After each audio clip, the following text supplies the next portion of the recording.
In the back. As a speechwriter, do you view your aforementioned Bush's communication difficulties as something that's policy or personal? Well, I mean, obviously every president has strengths and weaknesses, and you know he certainly is not Reagan, but who is, and you know typically, you know it's interesting. Professor Fears and I were talking about this earlier. I mean, there have been great speeches he's given. You know, the speech of the National Cathedral was a great speech. The two inaugurals were very, you know, well received at the time. His speech to Congress after 9/11 was very well received. His speech with the bullhorn at Ground Zero was a great moment, impromptu though it was. So, I mean, I think there are moments where, you know, sort of the man and the moment match, and that helps give meaning to the speech, and that's always a good thing. You're not just talking; you're actually talking about something important and meaningful in the lives of everybody. So he was capable of doing it. I do think that there could have probably been more done along the way as far as you know, talking about the war, explaining it, as I mentioned earlier, talking about the cost involved, talking about the effort and the time. I mean, I've always thought Senator McCain had a much better handle on that from the very beginning. That you know, this is a very painful enterprise, and we need to tell people it's a painful enterprise. And I think, you know, the president would probably say he did some of that, but I don't think you can ever do that enough. To communicate with people that this is going to be long and costly, but ultimately, I believe, based on the changing world we're in, it's the best option. There are simply no easy roads here. There are no easy choices, and this is the one that we're going down, and you know, we're going to try to see it through. I think, you know, that would have really helped him if he would have said something like that. So you know, it's again, that's another great area where, you know, historians will research and write about that, I'm sure. To what extent did the media make and unmake George Bush? Well, I mean, the media is a huge factor with this president, and with any president, I suppose.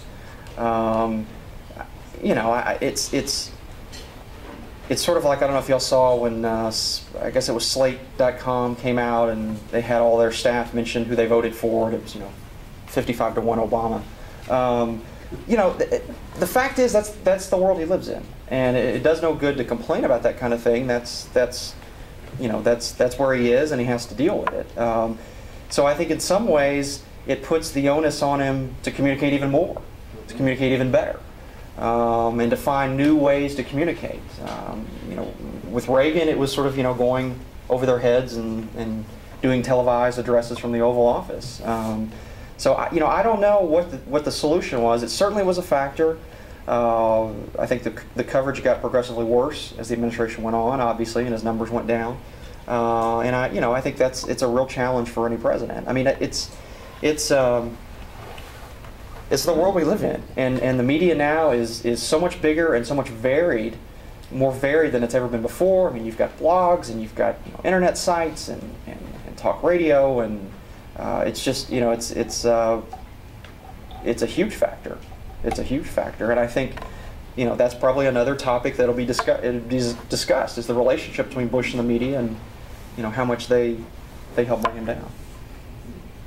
Yes, sir. Don't be modest, but which of those great speeches did you write? I wrote none of them.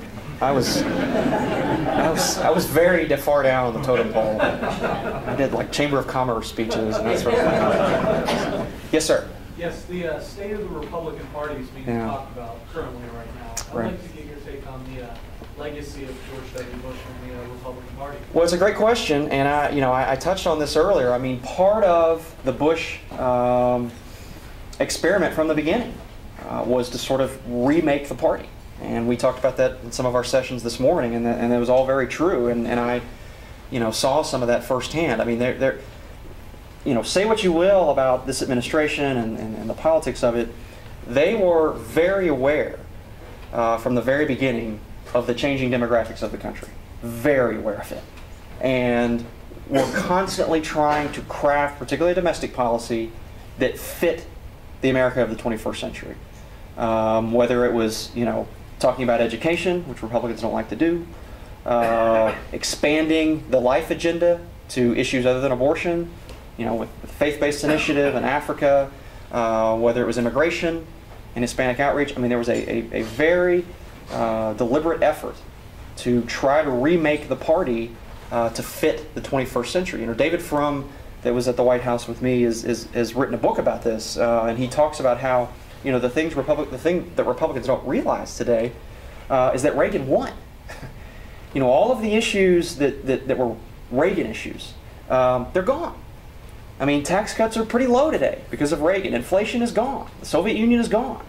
And so, you know, it's not enough to go out and say, I'm a Republican, I want to cut your taxes. Most people pay more in payroll taxes than they do income taxes. So you've got to completely reinvent your economic message as well. And Bush got that. I mean, my impression is he understood that the world was changing and that the party had to change with it. The problem is, as I mentioned, and it's a very undercovered story. I mean, no one has really reported a whole lot on this. I mean, he lost his base. If you want to know the story of the second term and the declining numbers, it's not Iraq. He lost his base. He should have been at 46% the whole time. And when you lose your base, I mean, they don't care about your ideas for changing the party. They're not listening anymore. So I think he had some really good ideas on some of that. Will anybody pick up that mantle in the future? I don't know. I mean, we'll have to see. I mean, you know, a lot of that's going to depend on who rises. I mean, you know, is it Bobby Jindal? Is it someone like that? You know, we'll have to see. But again, they were asking some of the right questions, and people can debate if they had the right policy solutions. But I do think they were asking the right questions.